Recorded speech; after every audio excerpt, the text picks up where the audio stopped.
Hello everyone, welcome back to our YouTube channel RNCC Nursing Online Coaching and Online Test Series।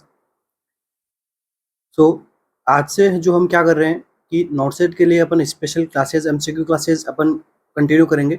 जैसे previously हमने RML के लिए की थी, प्रीवियसली हमने आईजीपीजीआई के लिए और पीजीआई के लिए हमने रन की थी। वैसे ही अब तक टिल नॉटसेट जो है अपन डेली बेसिस पे जो है एमसीक्यू सेशन चलाएंगे और ये एमसीक्यू वही एमसीक्यू रहेंगे जो प्रीवियस एम्स के एग्जाम में पूछे हुए हैं। ठीक है, कोई भी ऐसा रैंडम एमसीक्यू हम उठा के यहाँ पे सोल्व नहीं करवाएंगे। जो एम्स के प्रीवियस एग्जाम्स के अंदर पूछा हुआ है सेम वही क्वेश्चन हम यहाँ पे सोल्व करवाएंगे। उसी टॉपिक को हम पढ़ने की कोशिश करेंगे जितना अपन पढ़ सकते हैं उसको। ठीक है, टाइम को देखते हुए जितना अपन, और उसके अंदर टॉपिक्स में जो मोस्ट क्वेश्चन आते हैं वो अपन देख के उन्हें अपन सोल्व करने की यहाँ पे कोशिश करेंगे।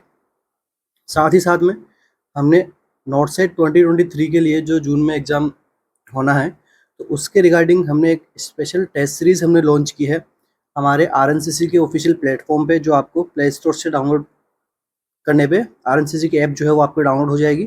वहाँ पे जो हमने अभी नॉटसेट के लिए स्पेशल 23 नॉटसेट के लिए हमने टेस्ट सीरीज़ लॉन्च की है, जिसके अंदर हमने कुछ पेपर्स बनाए हैं।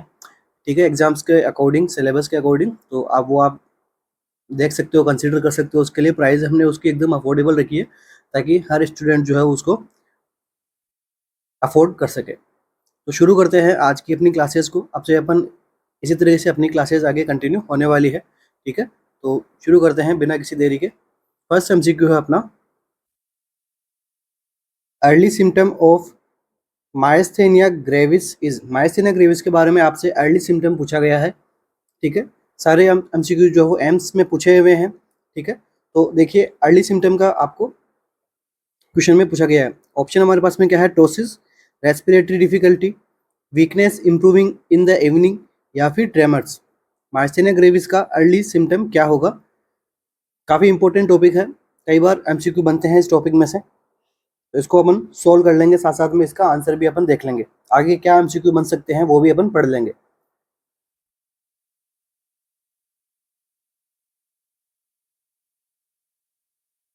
तो देखिए मायस्थेनिया ग्रेविस सबसे पहले होती क्या है, इसके बारे में थोड़ा सा अपन शॉर्ट में समझ लेते हैं। ये एक ऑटो इम्यून डिजीज है।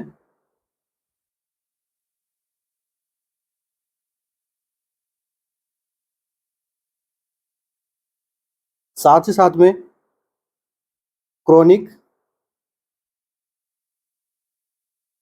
प्रोग्रेसिव एंड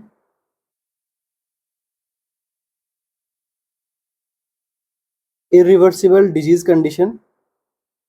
इस डिजीज के अंदर क्या होता है, डिक्रीज होता है लेवल किसका, एसिटाइल कोलिन का। ठीक है, फर्स्ट एमसीक्यू, मायस्थेनिया ग्रेविस में कौन सा न्यूरोट्रांसमीटर जो डिस्टर्ब होता है, एसिटाइल कोलिन न्यूरोट्रांसमीटर।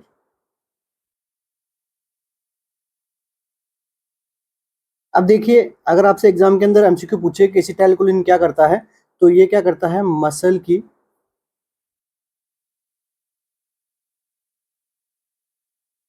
कॉन्ट्रैक्टिबिलिटी को क्या करता है, इंक्रीज करता है। बट यहाँ पे क्या हो रहा है, डिक्रीज हो रहा है।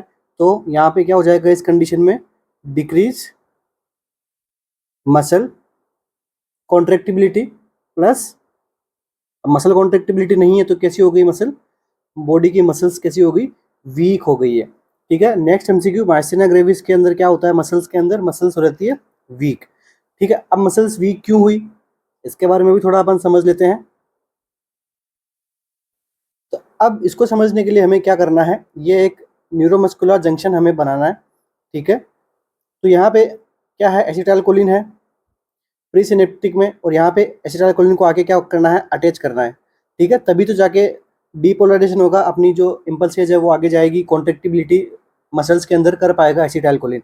बट इस कंडीशन में क्या होता है, ये एक प्रकार की क्या है, ऑटो इम्यून प्रॉब्लम है। तो यहाँ पे क्या हो रही है, बी सेल्स, टी सेल्स, इन ये क्या करती है, एंटीबॉडी जनरेट कर लेती है, एंटीबॉडी बनाती है माइस एसिटाइलकोलिन के रिसेप्टर्स के अगेंस्ट। ये क्या है, एसिटाइलकोलिन रिसेप्टर। इसको क्या नाम दिया गया है, nicotinic receptor, nicotinic acetylcholine receptor. तो इनके खिलाफ यहाँ पे क्या हो जाता है, एंटीबॉडी डेवलप हो जाती है, तो ये जब एसिटाइलकोलिन बाहर आते हैं तो ये यहाँ पे अटैच नहीं हो पाते हैं, तो यहाँ पे जो है वो कॉन्ट्रेक्टिबिलिटी नहीं आएगी और नीचे जो है वो क्या हो जाएगी, मसल्स कैसी हो जाएगी, वीकनेस आ जाएगी मसल्स के अंदर। ठीक है, तो ये क्या है, ऑटो इम्यून प्रॉब्लम है। ठीक है, तो अब यहाँ पे देखो टी सेल का मेचुरेशन वगैरह कहाँ होता है, थाइमस में होता है, अपन अर्ली एज के अंदर बात करते हैं तो। ठीक है, तो इसके मैनेजमेंट के लिए अपन क्या करते हैं,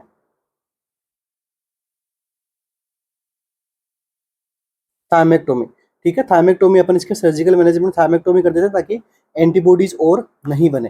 ठीक है, ये तो एक एमसीक्यू हो गया। ठीक है, ध्यान में रखना, एसिटाइल माइस्थेनिया ग्रेविस के मैनेजमेंट के लिए अपन क्या करते हैं, थायमेक्टोमी भी अपन परफॉर्म करवाते हैं। ठीक है, ये जो पोस्ट सिनेप्टिक जो एरिया है, यहाँ पे क्या होता है, एसिटाइलकोलिन जो है वो प्रॉपर तरीके से बाइंड नहीं हो पाता है अपने कहाँ पे, निकोटिनिक एसीएच रिसेप्टर के ऊपर, ताकि इसकी वजह से आगे मसल्स के अंदर कॉन्ट्रेक्टिबिलिटी नहीं देखने को मिलती है हमें। तो अब जब यहाँ पे एसिटाइलकोलिन कनेक्ट नहीं हो पा रहा है तो ये क्या लीड करेगा, cannot generate normal action potential. ठीक है, तो यहाँ पे एक नॉर्मल एक्शन पोटेंशियल जो है वो रिपोलराइजेशन डीपोलराइजेशन की जो परफॉर्मेंस है वो भी यहाँ पे क्या हो जाएगी, अफेक्ट हो जाती है। ठीक है, तो अब इसके रिगार्डिंग अपनी बॉडी में क्या कुछ आते हैं, सिम्टम्स आते हैं कि जब माइस्थेनिया ग्रेविस होता है तो सिम्टम्स आएंगे। ठीक है, तो आपसे एमसीक्यू आपसे पूछा गया है कि early symptom of myasthenia gravis, तो अर्ली सिम्टम कौन सा होगा माइस्थेनिया ग्रेविस का, अर्ली सिम्टम की बात करते हो तो क्या आ जाएगा, टोसिस। ठीक है, टोसिस क्या होता है, अर्ली सिम्टम होता है माइस्थेनिया ग्रेविस का। इसमें क्या होता है, ड्रॉपिंग ऑफ आईलिड। इसके बाद में और क्या देखने को मिलता है, डिप्लोपिया। नेक्स्ट साइन सिम्टम क्या आ जाएगा, मसल वीकनेस। मसल वीकनेस हमारे पूरी बॉडी की मसल वीकनेस देखने को मिलती है इसके अंदर। नेक्स्ट क्या आ जाएगा, फेरिंजियल वीकनेस।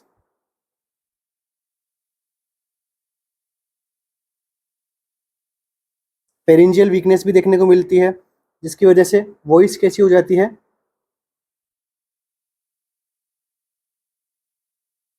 मशी वॉइस यहाँ पे देखने को मिलती है पेशेंट के अंदर। ये ध्यान में रखना, एमसीक्यू बन सकता है आगे। ठीक है, टोसिस का तो एमसीक्यू बना हुआ ही है, एग्जाम में आपसे एम्स में पूछा गया था। ठीक है, ध्यान में रखना। नेक्स्ट, अगर यहाँ पे रेस्पिरेटरी मसल्स के अंदर वीकनेस आया तो पेशेंट जो है वो डेथ भी हो सकती है उसकी। इसके बाद में क्या सिम्टम देखने को मिल सकता है, और ठीक है, तो ये मोस्ट कॉमन सिम्टम हमारे पास में यही देखने को मिलते हैं माइस्थेनिया ग्रेविस में। कॉन्ट्रेक्टिबिलिटी अपनी बॉडी की डिक्रीज हो जाती है, डिक्रीज कॉन्ट्रेक्शन पावर। अब बात करते हैं इसके डायग्नोसिस के बारे में। डायग्नोसिस कैसे कर पाएंगे अपन माइस्थेनिया ग्रेविस की कंडीशन को, तो इसके लिए कुछ स्पेशल टेस्ट करवाए गए हैं। फर्स्ट टेस्ट अपन बात करते हैं तो क्या कर सकते हैं, कर्टेन कर्टेन साइन। ठीक है, कर्टेन साइन किसमें यूज में आता है, माइस्थेनिया ग्रेविस। एमसीक्यू पूछा गया है एक बार, आगे भी पूछा सकता है। इस कंडीशन के अंदर क्या करते हैं कि अपवर्ड लिफ्टिंग ऑफ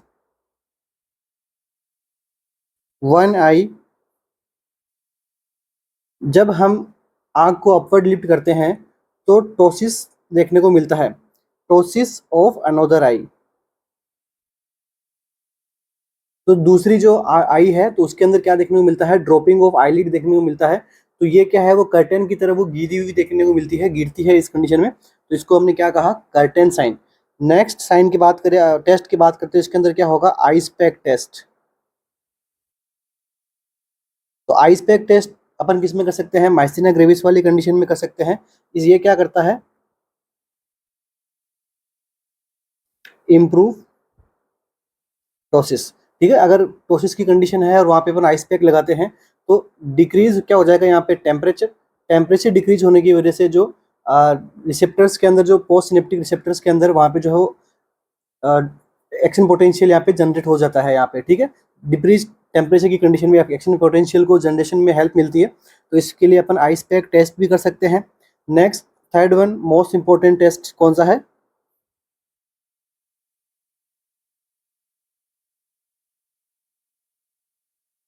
एड्रोफोनियम टेस्ट, या फिर इसको हम क्या बोलते हैं,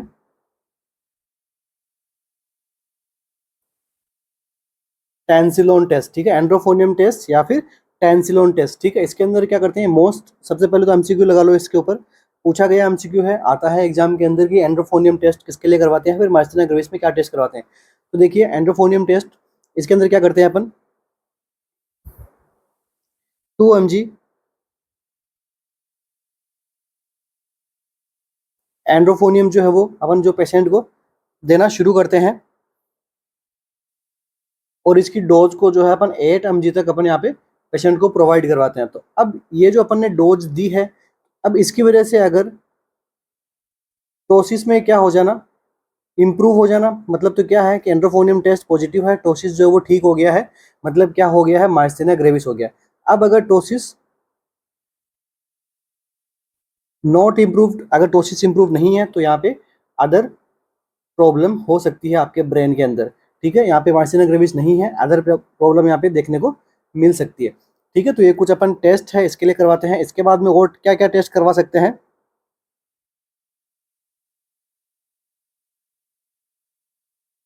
सिंगल फाइबर इलेक्ट्रोमायोग्राफी। ठीक है, सिंगल फाइबर इलेक्ट्रोमायोग्राफी, इसके अपन शॉर्ट के अंदर बात करें, single fibre electromyography test. Fifth one test क्या करवा सकते हैं इसके अंदर अपन, आरएनएस टेस्ट करवा सकते हैं, मतलब रिपीटेड नर्व स्टिमुलेशन टेस्ट भी अपन इस कंडीशन में अपन परफॉर्म करवाते हैं। तो ये तो बात होगी टेस्ट की। अब बात कर लेते हैं इसके मैनेजमेंट के बारे में, काफ़ी एमसीक्यू बनते हैं इससे, ये सारे एमसीक्यू आपको एग्जाम में देखने को मिल सकते हैं, इसीलिए इस टॉपिक को हमने थोड़ा ब्रॉडली डिस्कस किया है।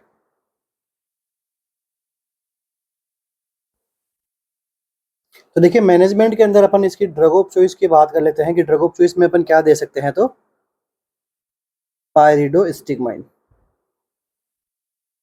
ठीक है, ध्यान में रखना, एमसीक्यू पूछा गया है। ठीक है, pyridostigmine is drug of choice, अपन ड्रग ऑफ चॉइस के अंदर काम में ले सकते हैं। नेक्स्ट अपन इसके अंदर स्टेरॉइड्स अपन दे सकते हैं पेशेंट को। ठीक है, अगर यहाँ पे भी पर्सन जो है वो रेस्पॉन्स नहीं करता है, रेस्पॉन्स नहीं मिलता है, तो अपन क्या कर सकते हैं, एजाथियोप्रिन दे सकते हैं। एजाथियोप्रिन भी अपन पेशेंट को अपन प्रोवाइड करवा सकते हैं। नेक्स्ट एक कंडीशन आती है माइस्थेनिया ग्रेविस क्राइसिस, इसके अंदर जो सिम्टम है वो और ज़्यादा एग्रेसिव हो जाते हैं, तो यहाँ पे अपने क्या करना चाहिए, इंट्रावेनियस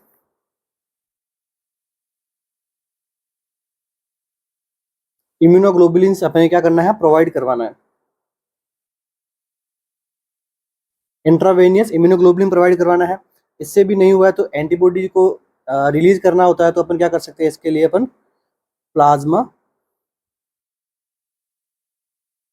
एक्सचेंज भी अपन करवा सकते हैं इसके अंदर। नेक्स्ट मैंने आपको बताया था अगर माइस्थेनिया ग्रेविस की कंडीशंस वगैरह आती है, तो अपन सर्जिकल क्या अप्रोच रख सकते हैं, थायमेक्टोमी।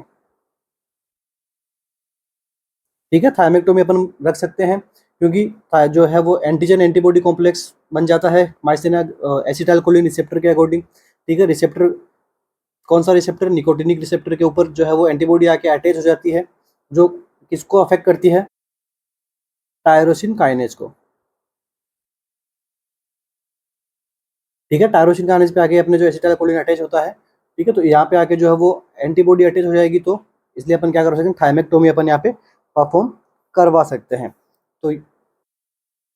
तो इसी के साथ ही अपना एमसीक्यू नंबर फर्स्ट कंप्लीट होता है और माइस्थेनिया ग्रेविस की प्रॉब्लम भी कंप्लीट होती है। तो अर्ली साइन क्या हो गया, टोसिस। बाकी रेस्पिरेटरी डिफिकल्टी भी होती है, ट्रेमर्स इसके अंदर नहीं देखने को मिलते हैं, वीकनेस यहाँ पे देखने को मिलती है, इंप्रूव नहीं होती है, जबकि वीकनेस यहाँ पे बढ़ती रहती है पेशेंट के अंदर। मेडिसिन की वजह से इंप्रूव कर सकते हैं। नेक्स्ट एमसीक्यू अपना, most common sign of osteoarthritis. Osteoarthritis वाली कंडीशन में मोस्ट कॉमन साइन आपसे पूछा गया है, कौन सा होता है, joint stiffness, weakness, improve in evening, pain या फिर स्वेलिंग। ऑस्टियोआर्थराइटिस का मोस्ट कॉमन साइन क्या है, तो देखिए ऑस्टियोआर्थराइटिस क्या होता है, एक जॉइंट डिसऑर्डर है ये। यहाँ पे इसके अंदर क्या होता है कि आर्टिकुलर कार्टिलेज का यहाँ पे डेक्स्ट्रक्शन देखने को मिलता है। ठीक है, इसकी वजह से क्या हो गया, जॉइंट इन्फ्लाम्ड हो गया।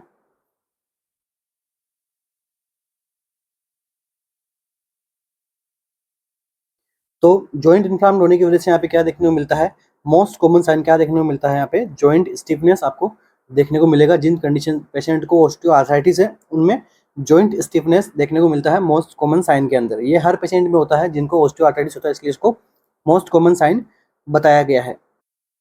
ठीक है, अब ये कार्टिलेज कहाँ प्रेजेंट रहता है, ये दो बोन के बीच में ये कार्टिलेज यहाँ पे प्रेजेंट रहता है। ठीक है, बीच में यहाँ पे साइनोवियल जॉइंट के अंदर एक कार्टिलेज प्रेजेंट रहता है। ठीक है, तो अब इस कार्टिलेज का अगर डिस्ट्रक्शन हो गया है तो क्या हो गया, बोन के बीच का गैप भी यहाँ पे कम देखने को मिलता है। तो यहाँ पे क्या होता है, बोन में एक दूसरे में वो घर्षण होता है, फ्रिक्शन होता है। तो फ्रिक्शन की वजह से क्या देखने को मिलता है, जो बोन वापस रिमॉडल होती है, बोन वापस बनती है।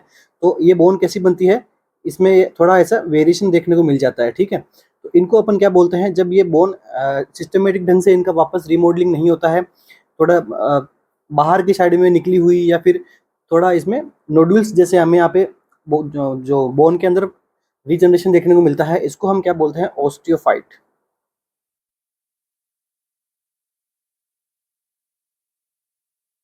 मतलब क्या हो गया, आउटवर्ड बोनी ग्रोथ देखने को मिलती है।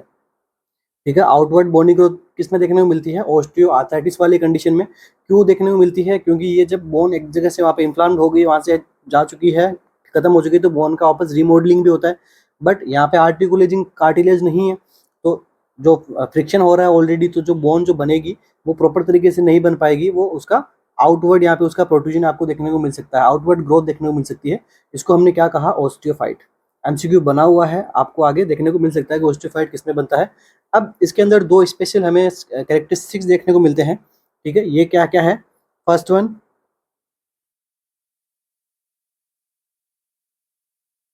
बुचार्ड node, second one Heberden nodes. ठीक है, ये दोनों कैरेक्टरिस्टिक्स साइन है इसके ऑस्टियोआर्थराइटिस के, दोनों में क्या है, एक बुचार्ड नोड बनता है, दूसरा हैबर्डन नोड है जो हमारे ऑस्टियोआर्थराइटिस वाले पेशेंट्स के अंदर देखने को मिलता है। तो देखिए इससे क्या एमसीक्यू बनता है, बुचार्ड नोड से क्या बनता है, यहाँ पे प्रोक्सिमल इंटरफेलेंजियल जॉइंट जो है वो यहाँ पे क्या होता है, अफेक्ट होता है। और यहाँ पे क्या होता है, डिस्टल इंटरफेलेंजियल जॉइंट अफेक्ट होता है यहाँ पे। ठीक है, जब कभी आप पर्सन की उंगली को देखोगे तो यहाँ पे क्या हो जाएगा, एक में क्या हो जाएगा, प्रोक्सिमल इंटरफेलेंजियल जॉइंट अफेक्ट होता है, दूसरे में डिस्टल फेलेंजियल जॉइंट अफेक्ट होता है। ठीक है, तो इस तरीके से जो है वो यहाँ पे भी आउटवर्ड जहाँ पे ग्रोथ देखने को मिलती है, ये क्या होते हैं, बुचार्ड नोड एंड हैबर्डन नोड्स। ध्यान में रखना, एमसीक्यू बना हुआ है, बुचार्ड नोड हैबर्डन नोड्स किसके अंदर देखने को मिलते हैं, दोनों साइंस ये किसमें देखने को मिलती है, ऑस्टियो आर्थराइटिस वाली कंडीशन के अंदर। नेक्स्ट एमसीक्यू अगर आपसे पूछे तो ये क्या बनता है, मोस्ट कॉमन कहाँ इफेक्ट होता है, लोअर स्पाइन पे, लोअर स्पाइन को अफेक्ट करता है, उसके बाद में हिप को अफेक्ट करता है, फिर नी को अफेक्ट करता है, फिर बाद में हैंड एंड बॉडी के जॉइंट्स को भी है, बाकी आगे जाके अफेक्ट करता है। तो यहाँ पे अर्ली मोस्ट कॉमन साइन का पूछा है आपसे, क्या करेक्ट हो जाएगा इसके अंदर, जॉइंट स्टिफनेस की कंडीशन जो है वो पेशेंट में देखने को मिलती है। रिस्क फैक्टर में अगर अपन बात करते हैं तो ये एक एज रिलेटेड प्रॉब्लम के अंदर आती है, जब ओल्ड एज आती है तो सब पेशेंट्स के अंदर ये कंडीशन देखने को मिलती है। ठीक है, अब एज एज के अंदर इतना ज़्यादा क्यों होता है, क्योंकि जो आर्टिकुलेज कार्टिलेज होता है वो कैसा हो जाता है, एज में थिन हो जाता है, तो इजीली ब्रेकेबल होना शुरू हो जाता है। ठीक है, नेक्स्ट इसके बाद कर लेते हैं अपन साइन एंड सिम्टम्स की।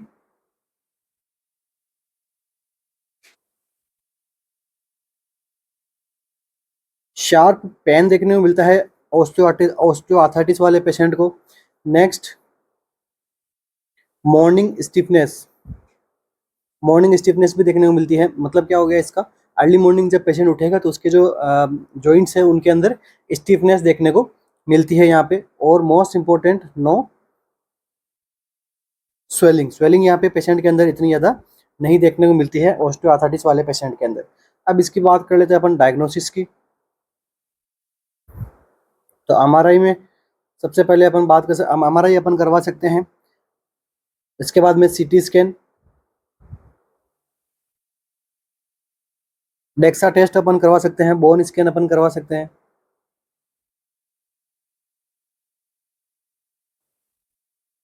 आर्थ्रोस्कोपी सेंथेसिस अपन करवा सकते हैं, बोन से अपन डायरेक्ट टिश्यू लेके अपन देख सकते हैं भाई बोन की ग्रोथ किस प्रकार से हो रही है, बोन ठीक है क्या प्रॉब्लम आ रही है।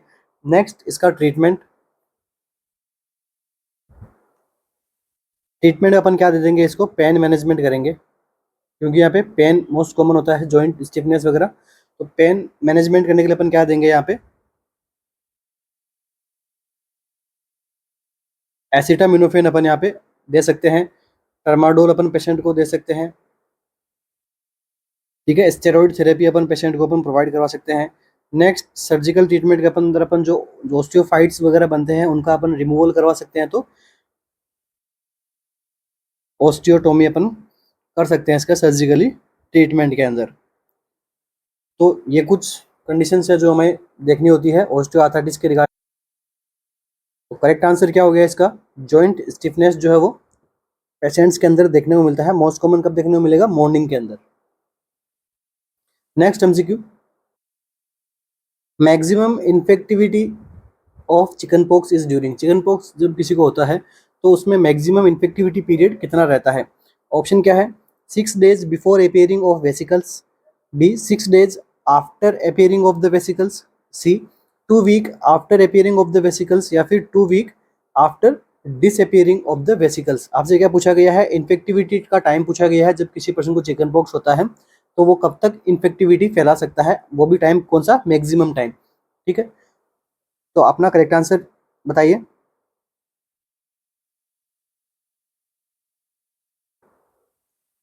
तो क्या रहेगा अपने इस एमसीक्यू का करेक्ट आंसर, ऑप्शन नंबर ए यहाँ पे क्या रहेगा, करेक्ट रहेगा। 6 days before appearing of the vesicles, यहाँ पे मैक्सिमम इन्फेक्टिविटी टाइम रहता है चिकन पॉक्स वाले पेशेंट का।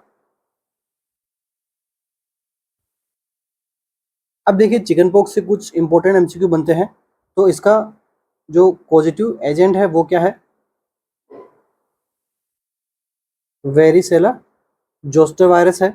ये किस प्रकार का वायरस है, ये एक बार से एमसीक्यू में पूछा गया है। तो ये एक प्रकार का डबल स्टैंड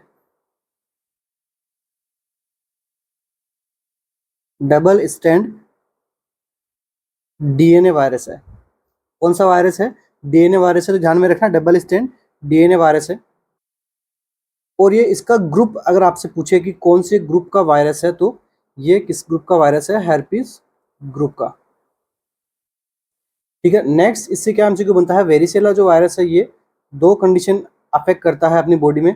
सबसे पहला तो क्या है, चिकन पॉक्स कोज करता है। नेक्स्ट ये क्या कोज करता है, सिगल्स, ठीक है। चिकन पॉक्स जो फर्स्ट इन्फेक्शन होता है वो चिकन पॉक्स होता है फर्स्ट इन्फेक्शन के बाद में, ये जो है वायरस है अपने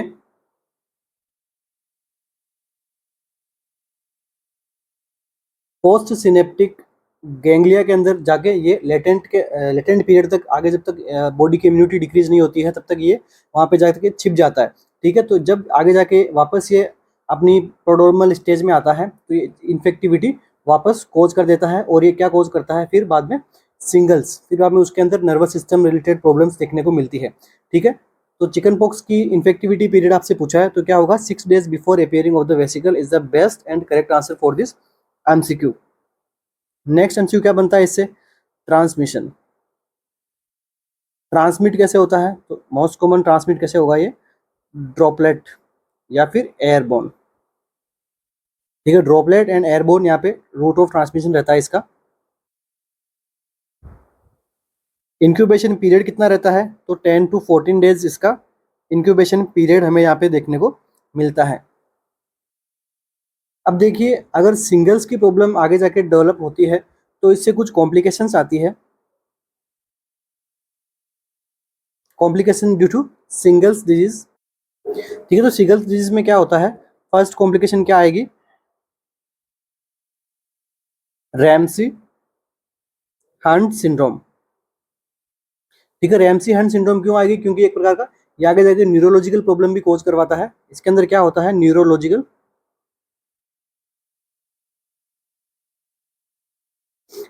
प्रॉब्लम्स जो है वो पेशेंट के अंदर देखने को मिलती है। सब अफेक्ट कौन सी होती है इसके अंदर,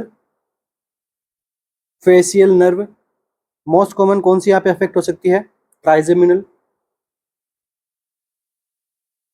इसके बाद में यहाँ पे क्या देखने को मिलता है, हियरिंग लॉस भी देखने को मिलता है। ठीक है, फेशियल वीकनेस वगैरह ये सब देखने को मिलती है। इसको अपन, इस सिंड्रोम को क्या बोलते हैं, रैमसी हंट सिंड्रोम। नेक्स्ट, ये क्या कॉज कर सकता है, पोस्ट थेरेपेटिक न्यूरेल्जिया। ठीक है, यहाँ पे जो पेन पेन वगैरह आकर हो जाता है इस कंडीशन के अंदर। ठीक है, स्किन लीजन्स वगैरह बन जाते हैं इस कंडीशन के अंदर। एंड जो पेशेंट को है वो सीवियर यहाँ पे क्या देखने को मिलता है, पेन देखने को मिलता है इस कंडीशन के अंदर। ठीक है, इसके बाद में ऑप्थेल्मेटिकस भी कोज करता है। ठीक है, आई इन्फेक्शन भी ये कोज करता है, आगे जाके ब्लाइंडनेस भी करवा सकता है। ठीक है, तो ये कुछ साइन एंड सिम्टम है जो आगे जाके कॉम्प्लिकेशंस में कन्वर्ट हो जाते हैं, किसकी वजह से, सीगल्स की कॉम्प्लिकेशन।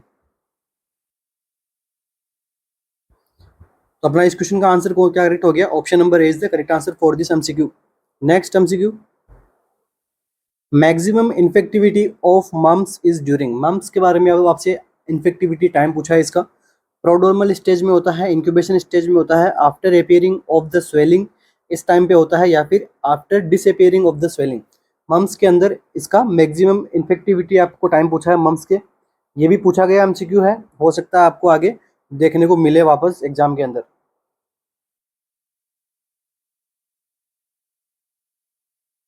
क्या रहेगा इसका हमारा करेक्ट आंसर, तो देखिए मम्स से भी कुछ इंपॉर्टेंट एमसीक्यू है। सेम अपना जिस प्रकार से पढ़ने का अपना टाइम रहता है पैटर्न, सबसे पहले अपन टॉपिक डिस्कस करते हैं, फिर अपन आंसर पे जाते हैं जो टॉपिक डिस्कशन करने लायक होता है, क्योंकि एग्जाम्स के अंदर काफ़ी एमसीक्यू बनते हैं, measles, mumps, rubella, chicken pox, rabies. ठीक है, तो कम्युनिटी के अंदर काफ़ी एमसीक्यू बनते हैं, एम्स के अंदर, नॉर्थ सेट के अंदर काफ़ी एमसीक्यू पूछे गए हैं। तो देखिए मम्स के बारे में पढ़ लेते हैं। सबसे पहला कैसा इन्फेक्शन है, वायरल इन्फेक्शन है। फर्स्ट एमसीक्यू तो ये हो गया कि मम्स एक कैसा है, वायरल, बैक्टीरियल नहीं है, वायरल है। वायरल में भी कौन सा, नेक्स्ट एमसीक्यू, वायरल में भी कौन सा,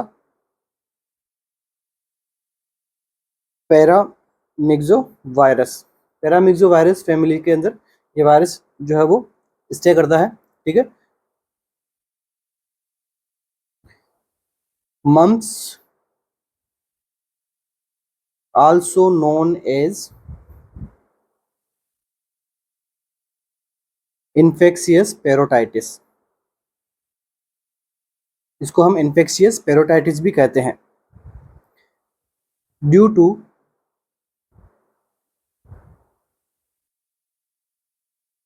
swallowing of parotid salivary gland. ठीक है, यहाँ पे क्या होता है, पैरोटिड ग्लैंड के अंदर जो है वो जो एक प्रकार के सलाइवरी ग्लैंड है उसके अंदर क्या हो जाना, स्वेलोविंग कोज करता है ये, इसलिए इसको इन्फेक्शियस पेरोटाइटिस भी अपन कहते हैं। नेक्स्ट, इसका इंक्यूबेशन पीरियड कितना होता है, वही अपना 14 to 21 डेज तक इसका क्या रहता है, इन्फेक्टिविटी पीरियड रहता है। ठीक है, और आपसे क्या पूछा है, मैक्सिमम इन्फेक्टिविटी का पूछा है, तो इसका क्या रहेगा आंसर, प्रोडोर्मल स्टेज के अंदर इसका क्या रहता है, मैक्सिमम इन्फेक्टिविटी टाइम रहता है। मतलब क्या हो गया, प्रोडोर्मल से अर्ली सिम्टम की जो इसकी स्टेज होती है, इस टाइम पे ये इसका मैक्सिमम इन्फेक्टिविटी कोज करता है 1% टू अनदर पर्सन। ठीक है, तो क्या आंसर करेक्ट हो गया इसके अंदर, प्रोडोर्मल स्टेज। तो प्रोडोर्मल स्टेज में क्या होता है, 3 डेज। अगर आपको प्रोडोर्मल स्टेज नहीं दिया गया होता और ये आपको आपको लाइन मेंशन की होगी, तो ये वाली लाइन आपको एग्जाम के अंदर मिलेगी, 3 days before swelling to 7 days. ठीक है, यहाँ पे स्वेलिंग से 3 दिन पहले और बाद में 7 डेज तक हमें क्या यहाँ पे जो है वो मैक्सिमम इन्फेक्टिविटी टाइम देखने को मिलता है। और ये कौन सी स्टेज होती है मम्स की, प्रोडोर्मल स्टेज होती है, क्योंकि यहाँ पे 3 डेज बिफोर से यहाँ पे शुरू हो गया है। यहाँ पे ऑप्शन सी में क्या दिया गया है, after appearing of the swelling. After appearing of the swelling इसकी जो इन्फेक्टिविटी है वो क्या धीरे धीरे डिक्रीज ही होती जाएगी आगे जाके। ऐसा नहीं कि भाई कोर्स नहीं करवाता, बट धीरे धीरे डिक्रीज होती जाएगी इन्फेक्टिविटी पावर। बट जबकि प्रोडोर्मल पावर के प्रोडोर्मल स्टेज के अंदर इसकी जो है वो इन्फेक्टिविटी राइज रहती है। नेक्स्ट एमसीक्यू हमारा, dextran is added to collected blood. Collected blood अपन जो ब्लड कलेक्शन करते हैं उसके अंदर हम डेक्स्ट्रान को अपन मिक्स करते हैं। ये क्यों मिक्स किया जाता है, इसके बारे में आपसे एमसीक्यू पूछा गया था एम्स 2016 के अंदर। ठीक है, 2016 का जो एम्स का एग्जाम था उसके अंदर आपसे ये एमसीक्यू पूछा गया था। तो डेक्स्ट्रान क्यों मिक्स करते हैं? To prevent coagulation, to prolong the RBC life, to maintain normal pH blood की, या फिर to promote the growth of microorganism. तो देखिए ऑप्शन नंबर डी तो यहाँ पे करेक्ट होगा ही नहीं, माइक्रो ऑर्गेनिज्म की ग्रोथ को अपन क्यों करवाएंगे।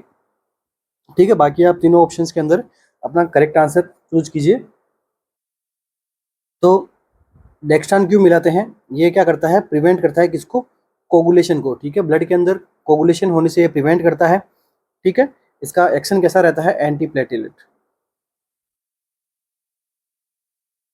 या फिर anti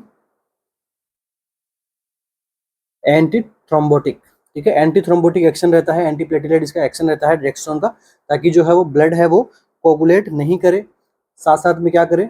reduce blood thickness, blood की जो थिकनेस है उसको भी ये क्या करता है? रिड्यूस करता है। ठीक है, और साथ में क्या करता है? Volume expander, volume expander of blood, blood की वॉल्यूम को भी एक्सपांड करने में हेल्प करता है। ठीक है, टोटल 3 काम हो गए किसके? डेक्स्ट्रॉन का। एक और क्या है? ये ग्लूकोज सब्सटेंस है जो हमें ब्लड के अंदर मिक्सअप किया रहता है, और ये कोगुलेशन से प्रिवेंट करने में काम में आता है। नेक्स्ट एमसीक्यू, बाकी prolong the RBC life, to maintain normal pH, इसके अंदर इसका कोई रोल नहीं है। ऑप्शन नंबर कौन सा करेक्ट होगा? Option number A is the correct answer for this MCQ. Next MCQ अपना, which among the following electrolyte is lethal in impaired renal function. ठीक है, यहाँ पे क्या हो गया है? रीनल फंक्शन जो है वो इम्पेयर्ड हो गया है, और अगर यहाँ पे विच among the following electrolyte is lethal, अगर यहाँ पे इम्पेयर्ड रीनल फंक्शन हो गया है, उसके अंदर ऑलरेडी पहले से रीनल फंक्शन वो इम्पेयर्ड है, और अब उसके लिए कौन सा इलेक्ट्रोलाइट है वो उसके लिए डेंजरस है। लिथल का मतलब क्या हो गया? डेंजरस। कौन सा डेंजरस है? सोडियम, पोटेशियम, कैल्शियम और मैग्नीशियम। क्या रहेगा अपना करेक्ट आंसर? पूछा गया एमसीक्यू है, आगे भी आपको देखने को मिल सकता है।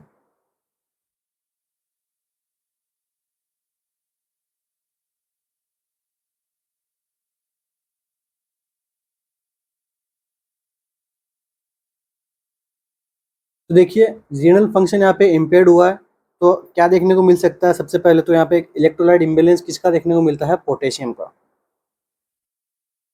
क्यों देखने को मिलता है? क्योंकि यहाँ पे पोटेशियम का क्या देखने को मिलता है? इंक्रीज देखने को मिलता है, हाइपर कैलेमिया देखने को मिलता है। प्लस पोटेशियम के साथ में और क्या इंक्रीज होता है? फॉस्फेट। ठीक है, फॉस्फेट का लेवल भी बढ़ा हुआ देखने को मिलता है। ठीक है, तो अपना आंसर कौन सा करेक्ट हो जाएगा? पोटेशियम। ठीक है, पोटेशियम यहाँ पे एक प्रकार से लिथल इलेक्ट्रोलाइट हो जाएगा। अगर यहाँ पे रीनल फंक्शन पहले से इम्पेयर्ड है अपनी बॉडी के लिए, तो वो एक प्रकार का लिथल जो इलेक्ट्रोलाइट के रूप में हमारा काम करता है, क्योंकि hyperkalemia is the MCQ है,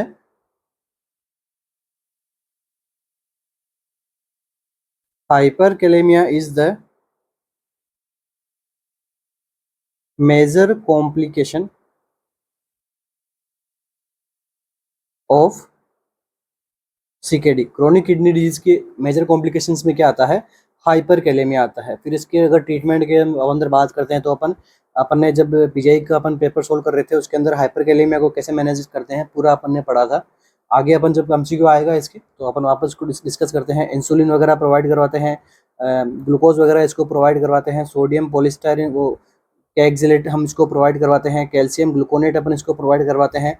तो इस प्रकार से जो है वो जो हाइपरकैलेमिया को मेंटेन करते हैं। लास्ट में फिर भी नहीं होता तो डायलिसिस भी करवाना पड़ता है, क्योंकि एक प्रकार का इमरजेंसी कंडीशन होती है। हाइपरकैलेमिया अगर अपनी बॉडी में होता है तो कार्डियक अरेस्ट वगैरह कोच करवा देता है। नेक्स्ट एमसीक्यू,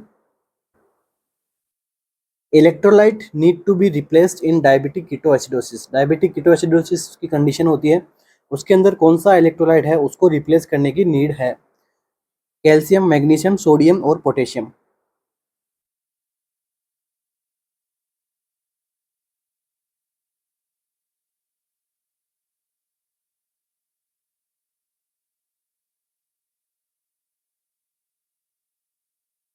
तो जब कभी भी डायबिटिक कीटोएसिडोसिस की कंडीशन होती है, तो उसके अंदर जो पोटेशियम जो इलेक्ट्रोलाइट होता है ये मोस्ट अफेक्टेड होता है, मोस्ट अफेक्टेड इलेक्ट्रोलाइट इन डायबिटिक कीटोएसिडोसिस वाली कंडीशन के अंदर। क्योंकि यहाँ पे तो क्या हो गया, इंसुलिन की तो अमाउंट यहाँ पे एकदम ही यहाँ पे नील हो गई है। ठीक है। तभी जाके वो डायबिटिक मेलिटस के अंदर डायबिटिक केटोएसिडोसिस की कंडीशन आगे जाके हमें देखने को मिलती है। तो इसके अंदर most electrolyte need to be replaced कौन सा होना चाहिए? पोटेशियम, क्योंकि यही इसके अंदर सबसे ज़्यादा अफेक्ट होता है। क्योंकि देखिए क्या होता है, इसके अंदर एसिडोसिस की कंडीशन होती है। तो एसिडोसिस क्या करता है, हाइड्रोजन आयन को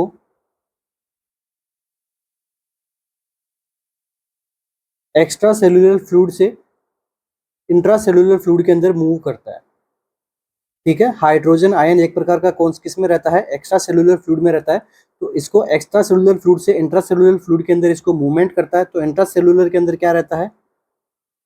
पोटेशियम रिच रहता है। तो पोटेशियम को एक्सक्रिएट करके पोटेशियम को कहाँ पटक दिया जाता है? एक्स्ट्रा सेलुलर फ्लूइड के अंदर। इसलिए जो फ्लूइड के अंदर जो है वो पोटेशियम का लेवल भी बढ़ जाएगा। ठीक है, तो ये वाली मैकेनिज्म इसके अंदर काम में आती है। एसिडोसिस के अंदर क्या होता है, hydrogen ion move from extracellular fluid to intracellular. ठीक है, अब इंट्रा सेलुलर के अंदर पोटेशियम हाइड्रोजन आयन अगर चला गया है तो ये क्या करेगा, पोटेशियम को बाहर निकालेगा सेल से। तो जो अपनी बॉडी के अंदर क्या हो जाएगा, पोटेशियम का अमाउंट बढ़ जाएगा, बढ़ा हुआ देखने को मिलता है। ठीक है, नेक्स्ट यहाँ पे ऑलरेडी इंसुलिन का अमाउंट कम है, तो इंसुलिन क्या करता है, शिफ्ट करवाता है वापस एक्स्ट्रा सेलुलर से इंट्रा सेलुलर के अंदर। तो इंसुलिन भी कम है, तो यहाँ पे क्या रहेगा, पोटेशियम को हमें क्या करना है, रिप्लेस करना है, उसको अपन को मेंटेन करके रखना है, ये हमें ध्यान में रखना है। Next MCQ, ASHA is not posted in, ASHA जो है वो कहाँ पोस्ट नहीं रहती है? विलेज लेवल पे, सब सेंटर लेवल पे, या फिर मल्टी स्पेशलिटी हॉस्पिटल्स में, या फिर प्राइमरी हेल्थ सेंटर पे, कहाँ पर जो है वो आशा को पोस्ट नहीं किया जाता है? तो इसका करेक्ट आंसर कहाँ क्या रहता है, मल्टी स्पेशलिटी हॉस्पिटल्स के अंदर आशा की पोस्टिंग नहीं होती है। फर्स्ट एमसीक्यू क्या बनता है आशा से, ये एक एमसीक्यू बना हुआ है, पूछा गया एमसीक्यू है। फर्स्ट एमसीक्यू है आशा की फुल फॉर्म क्या होती है? तो एक्रीडिटेड सोशल हेल्थ एक्टिविस्ट। क्या फुल फॉर्म होती है आशा की? Accredited social health activist, part of NRHM। ASHA को किसके अंदर यहाँ पे इम्प्लीमेंट किया गया था? NRHM को। ठीक है, अब इसका रीनेम्ड हो गया है, इसको क्या बोल दिया गया है, नेशनल हेल्थ मिशन इसको नाम दिया गया है। तो मतलब क्या हो गया, NHM। पहले क्या था, नेशनल रूरल हेल्थ मिशन, अभी क्या है, नेशनल हेल्थ मिशन, इसका वापस रीनेम्ड कर दिया गया है। ये कब स्टार्ट हुआ था? 2005 के अंदर इसको स्टार्ट कर दिया गया था NRHM को। तो देखिए आशा को यहाँ पे क्यों इम्प्लीमेंट किया गया था, सबसे पहले तो bring pregnant women to hospital for deliveries. Next यहाँ पे प्रॉपर बच्चों के अंदर प्रॉपर इम्यूनाइजेशन को देखने के लिए कि इम्यूनाइजेशन प्रॉपर तरीके से हो रहा है नहीं हो रहा है। ठीक है, बर्थ के टाइम पे स्टेलाइजेशन की प्रॉपर ध्यान में रखने के लिए कि जो कोई आफ्टर बर्थ कोई भी कॉम्प्लिकेशंस, कोई भी इन्फेक्शन वगैरह नहीं हो। For maintain records,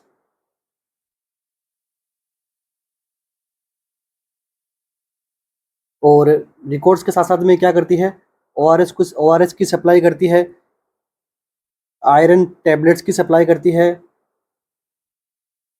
delivery kits की सप्लाई करती है, ओरल पिल्स की भी है, स्टोर एंड जो है वो इसका ध्यान में रखती है, देखती है, ये सब चीज़ें करती है। ठीक है, और सैनिटेशन का ध्यान रखती है, विलेज का, विलेज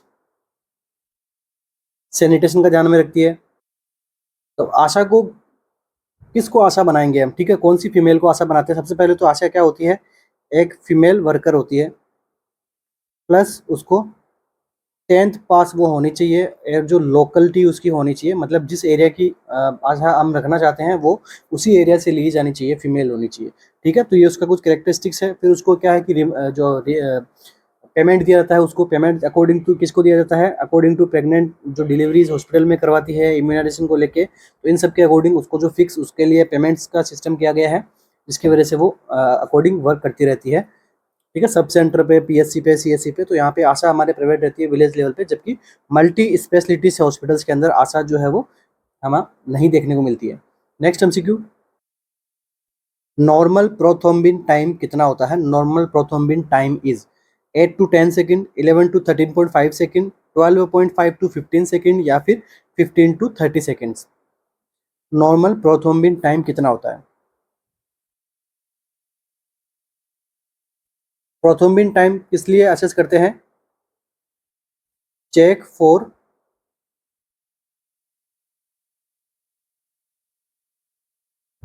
ब्लीडिंग प्रॉब्लम्स को असेस करने के लिए हम इसको देखते हैं। तो अभी इसका नॉर्मल टाइम कितना रहता है? ऑप्शन नंबर बी यहाँ पे क्या होगा हमारे करेक्ट रहता है, 11 टू 13.5 सेकेंड यहाँ पे क्या रहता है इसका नॉर्मल टाइम। नॉर्मल कितना रहता है? 11 टू 13.5 सेकेंड्स के अंदर जो है वो प्रोथ्रोम्बिन टाइम हमारा नॉर्मल नॉर्मल रहता है। Prothrombin time also called as INR, तभी हम क्या कहते हैं PTINR करवाना है तो INR भी अपन कहते हैं। INR का क्या फुल फॉर्म हो गया?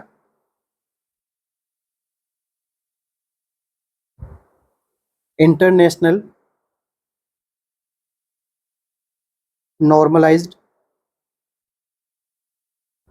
रेशियो। ठीक है, इंटरनेशनल नॉर्मलाइज्ड रेशियो INR भी अपन जो प्रोथ्रोम्बिन टाइम को इसके अंदर अपन कंसीडर करते हैं। बट प्रोथ्रोम्बिन टाइम के लिए अपन जब बात करेंगे तो टाइम कितना होना चाहिए? 11.5 सेकेंड। बट अगर हमें INR को असेस करते हैं तो यहाँ पे क्या है वो रेंज चेंज हो जाती है। ठीक है, यहाँ पे रेंज कितनी रहनी चाहिए?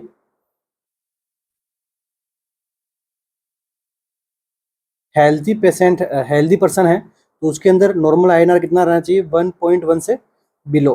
ठीक है, 1.1 और इससे बिलो जो है वो क्या रहता है? नॉर्मल रहता है। या फिर अपन एक वर्ड में बात करें तो 1 INR कितना होना चाहिए? 1 या फिर 1 से बिलो इन नॉर्मल कैटेगरी के अंदर। बट अगर देखो एग्जाम के अंदर MCQ बना हुआ है, आगे भी बन सकता है। INR हम किसके लिए असेस करते हैं? वारफेरिन के लिए। ठीक है, MCQ ध्यान में रखना, INR हम किसको वारफेरिन थेरेपी चलाते हैं, एंटीकोगुलेंट होता है तो ये वारफेरिन में हम किसको असेस करते हैं? APTT को करते हैं या फिर INR को करते हैं, PT को करते हैं। तो इसके अंदर किसको करते हैं? इंटरनेशनल नॉर्मलाइज्ड रेशियो को इसके अंदर असेस करते हैं। तो जब किसी पेशेंट को वारफेरिन चलाई गई है तो इसके अंदर इसका नॉर्मल थेरापेटिक रेंज कितनी रहेगी INR की?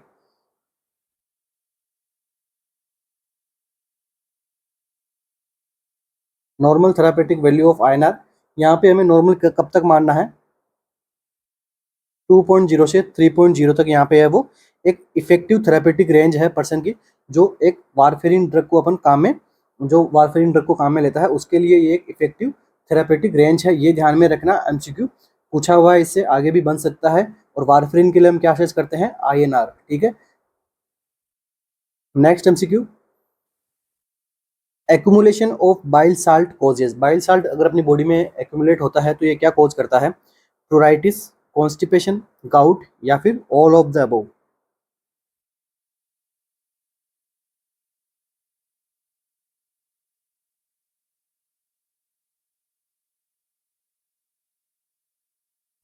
तो देखिए बाइल साल्ट कौन से पेशेंट के अंदर ज़्यादा बढ़ा हुआ देखने को मिलता है? जॉन्डिस वाले पेशेंट के अंदर।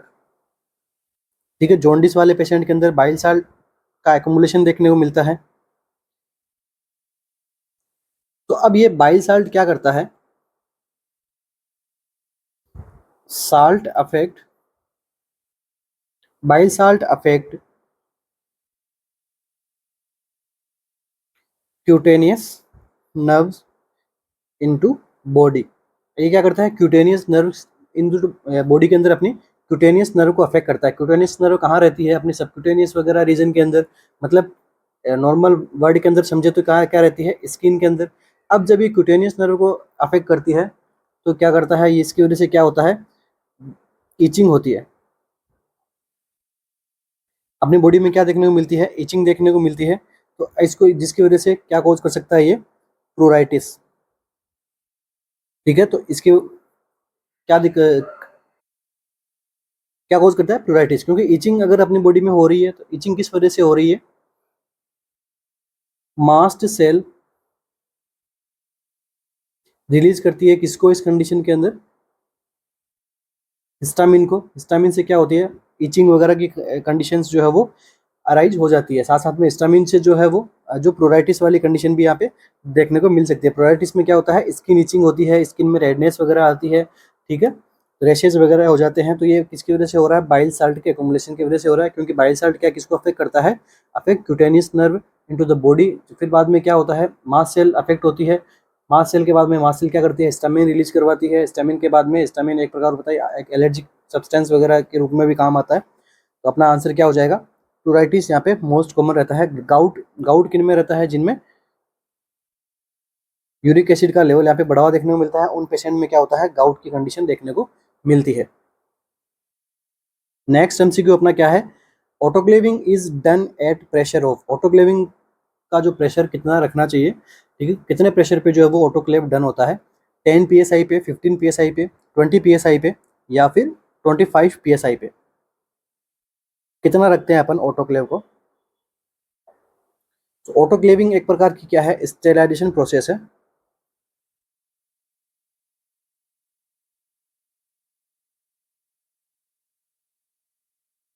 तो इसके अंदर टेम्परेचर कितना रखा जाता है?